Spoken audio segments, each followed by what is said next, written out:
Olá, eu sou Robert, pastor auxiliar da Igreja Presbiteriana da Lapa, aqui em São Paulo, e este é mais um devocional da nossa série Fé, Esperança e Amor. Se você, pela primeira vez, está nos assistindo, inscreva-se no nosso canal. O Colegiado Pastoral da Igreja tem disponibilizado durante a semana essas meditações para abençoar a sua vida, a vida da sua família, dos seus amigos, a quem você quiser compartilhar. E hoje quero falar com vocês o que está escrito aqui em Colossenses capítulo 1, nos versículos de 13 a 17.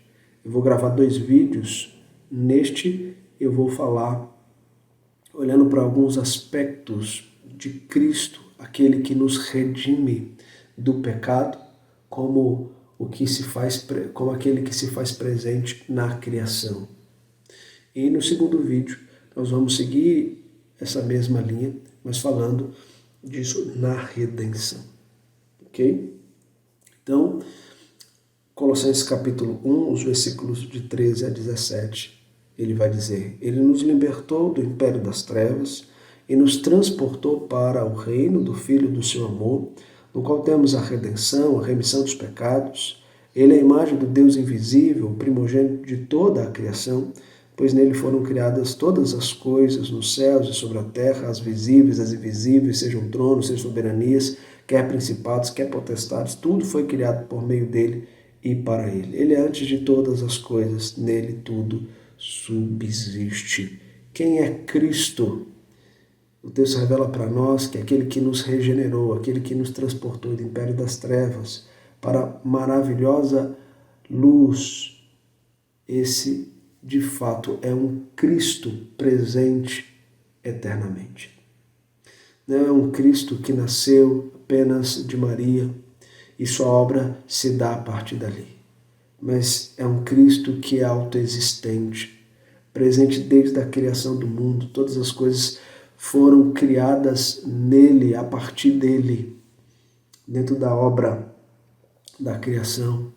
Jesus esteve ali, criando todas as coisas com o Pai e com o Espírito.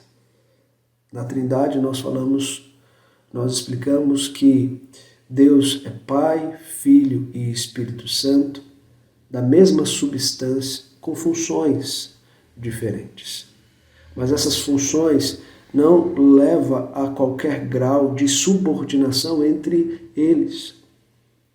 Mas quando nós falamos da Trindade e as suas funções, nós vamos perceber aí uma ordem, uma maneira que Deus escolheu trabalhar na criação e na redenção. Hoje, falando sobre a criação, nós vamos aprender que Deus é aquele que planeja e aquele que fala.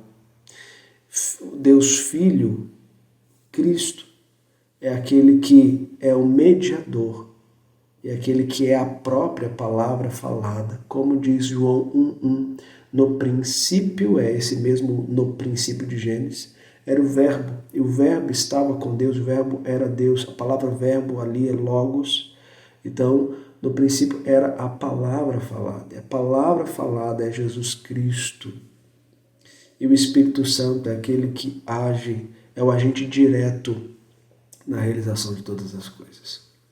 Então, Paulo está trazendo para aqueles irmãos de Colossos que se converteram ao cristianismo, mas enfrentavam no meio deles as heresias gnósticas, enfrentavam ali o asceticismo, entre outras coisas, para olhar para aquele que de fato é o Senhor que o regenerou, aquele que libertou do império das trevas e o transportou para o reino do Filho do seu amor.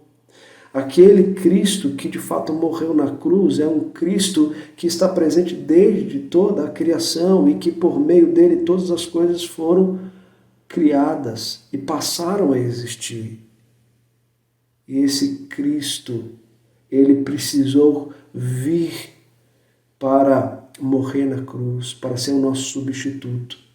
Se a natureza humana não se fundisse à natureza divina, sendo verdadeiramente Deus, homem, sendo verdadeiramente de natureza humana e de natureza divina, talvez a obra não seria realizada. E aquela promessa de Gênesis 3,15 se cumpre no Filho, em Jesus Cristo. E por que Jesus Cristo precisou assumir a forma de homem? Porque Espírito não tem como ser pregado na cruz e substituir. O Espírito, ele não derrama sangue. Mas Jesus precisava da natureza divina, porque a natureza humana não tem como ressuscitar. A natureza humana não tem como aguentar as dores sozinha. Então, na obra da redenção, o Filho é aquele que está presente com o Pai desde toda a criação. Ele é da mesma essência do Pai. Ele é o eternamente gerado pelo Pai. Esse é o Cristo.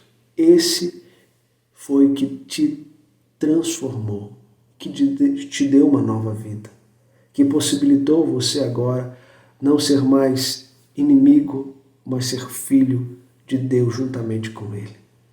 Por isso, meu querido irmão e minha querida irmã, que você e eu possamos ser consolados e confortados na certeza de que quem realizou a obra em nós não foi qualquer um, mas foi o Cristo, o verdadeiro Cristo. E nós podemos caminhar seguro diante dessa certeza, pois essa obra já foi realizada em nós. Louvado seja Deus. Que Deus te abençoe, que nos fortaleça a continuar caminhando seguro diante dos planos eternos do Pai. Deus te abençoe.